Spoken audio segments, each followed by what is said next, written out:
Oke, Assalamualaikum warahmatullahi wabarakatuh. Dan selamat pagi anak-anakku sekalian. Hari ini Bapak akan menjelaskan atau memberikan materi tentang relativistik. Oke. Dia mau ulang ya? Dari sini.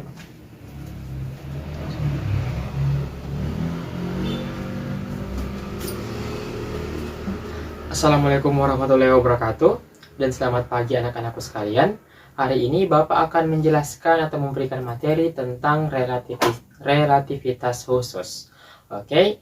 Nah, sebelum kita memulai pembelajaran, alangkah baiknya kita berdoa. Jadi silahkan ketua kelas pimpin doanya dulu. Oke, sekarang Bapak akan mengecek kehadirannya. Jadi dengarkan baik-baik namanya ya. Nah, hari ini siswanya sudah hadir semua, alhamdulillah. Jadi Bapak bisa mulai pembelajarannya. Nah, pembelajaran yang ini ada 3 tujuan yang mesti anak-anakku sekalian penuhi, yaitu yang pertama dapat menemukan ide pokok dari percobaan interferometer Michelson and Morley. Yang kedua, dapat menggambarkan skema dari percobaan interferometer Michelson and Morley. Dan yang ketiga yaitu dapat menggambarkan skema dari transformasi Galileo dan transformasi Lorentz. Nah, sebelum itu Bapak ingin bertanya kepada anak-anakku ini sekalian. Nah, Bapak ingin bertanya tentang sebuah peristiwa di mana seorang anak itu berada di dalam sebuah mobil dengan kecepatan yang sangat tinggi namun konstan.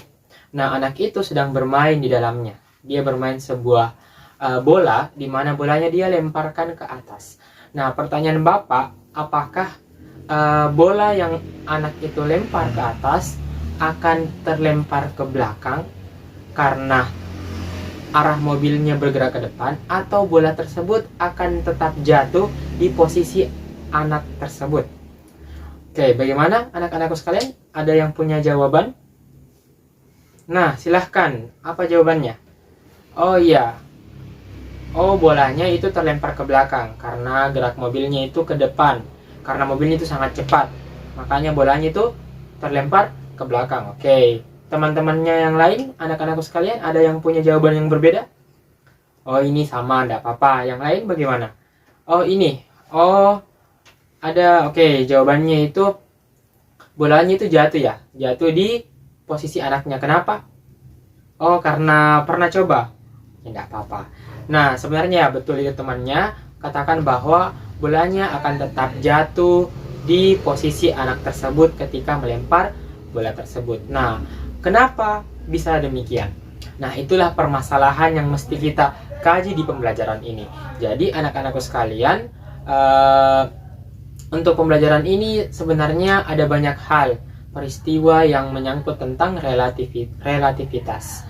Jadi salah satunya itu ada sebuah cerita tentang seorang astronot kembar, yang satunya tinggal di luar angkasa dan yang satunya itu tinggal di dalam bumi.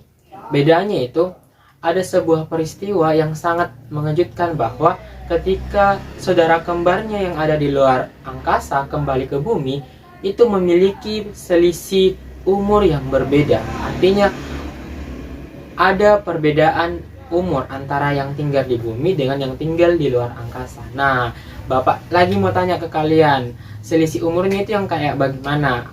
Apakah yang tinggal di dalam bumi itu lebih tua atau yang tinggal di luar angkasa itu yang lebih tua? Ada yang ingin menjawab?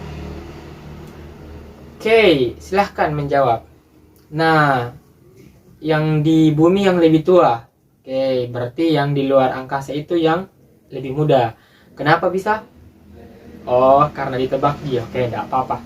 Nah, sebenarnya betul itu dikatakan temannya bahwa yang lebih muda itu yang berada di luar negeri, berada di luar bumi atau di luar angkasa, dan yang lebih tua itu yang berada di bumi. Kenapa demikian? Itu yang namanya dilatasi waktu. Artinya orang yang tinggal di luar bumi itu akan mengalami waktu yang lebih lambat dibanding orang yang tinggal di bumi. Kenapa demikian? Nah, itulah yang dikatakan relativitas. Nah, jadi anak-anakku sekalian ketika belajar relativitas dapat mempelajarinya lebih jauh. Ternyata peristiwa-peristiwa yang ada di sekitar kita itu ternyata, apalagi di bagian tentang gerak, itu ternyata relatif, tergantung sudut pandangnya. Artinya dapat kita simpulkan bahwa sebuah kejadian itu dapat dikatakan misalnya bergerak ketika kita melihatnya dari kerangka acuan yang mana. Siapa yang bergerak menurut kerangka acuan yang mana. Jadi di materi relativitas ini saya harap anak-anakku sekalian dapat mempelajarinya dengan baik, dapat memahami materinya dengan baik, karena setiap peristiwa yang ada di bumi ini, yang ada di alam semesta ini, itu sebenarnya relatif. Jadi tidak ada yang pasti. Itu semua relatif, tergantung siapa yang mengamati. Begitupun juga sikap kita. Jadi kalau misalnya ada orang, misalnya temannya bilang orang ini baik, belum tentu orang yang lain juga bilang baik. Itu yang dikatakan relatif. Jadi untuk pertemuan hari ini Bapak akan bagi kalian ke beberapa kelompok untuk mendiskusikan terkait masalah relativitas. Jadi silahkan ketua kelasnya untuk membagi temannya dalam bentuk kelompok 2 atau 3 orang. Kalau bisa berdasarkan nomor urut saja, nomor urut di absen agar lebih mudah. Oke?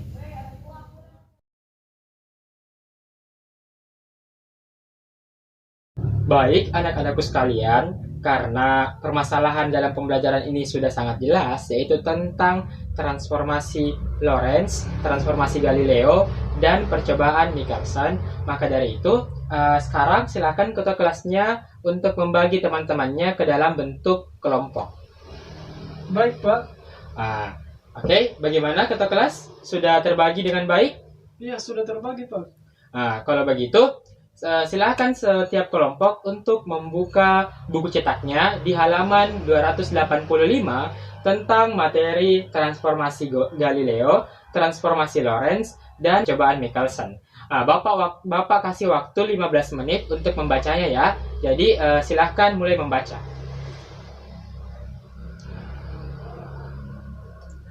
Nah, apakah ada sesuatu atau ada hal yang ingin ditanyakan atau yang diketahui dari hasil bacaannya? Maaf, Pak. Saya masih bingung pada materi tentang interferometer, Michelson, dan Morley, Pak. Bisa dijelaskan, Pak?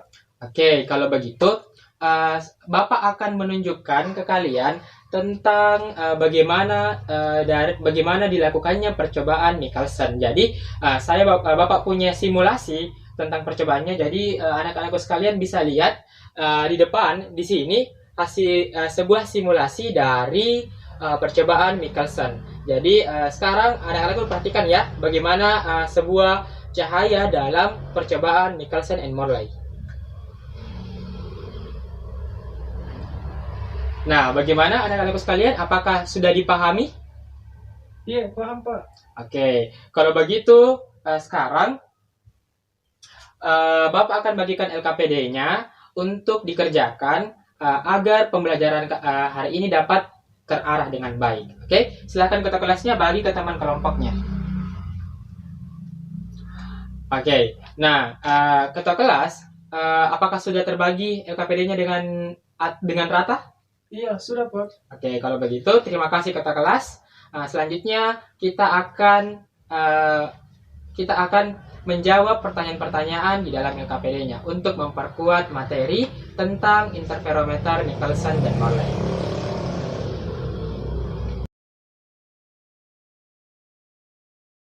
Oke, nah karena LKPD-nya sudah terbagi, jadi silahkan setiap kelompok mengisinya dengan baik.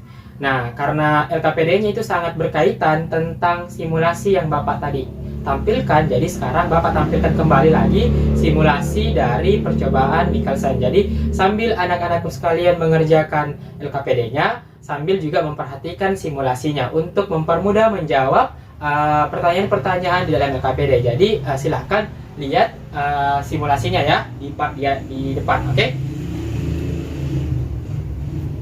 Nah, bagaimana?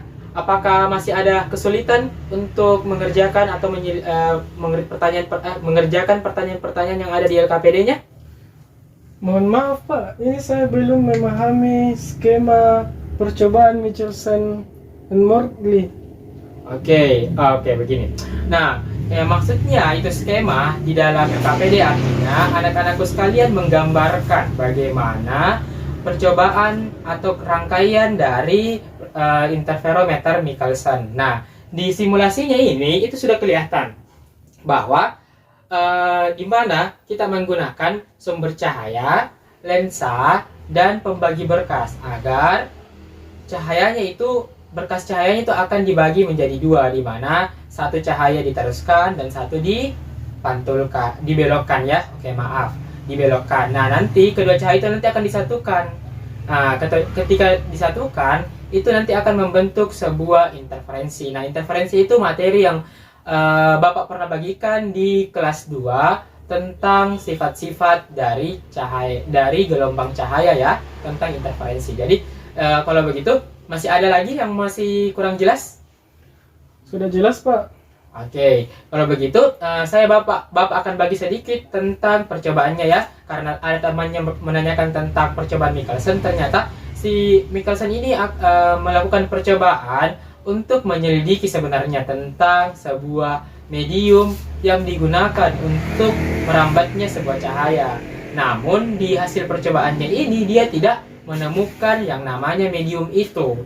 Jadi anak-anakku sekalian, untuk menjawab LKPD untuk nomor terakhir, saya harap anak-anakku bisa memahami bahwa cahaya itu belum diketahui benda apa atau medium apa sehingga cahaya bisa merambat. Oke?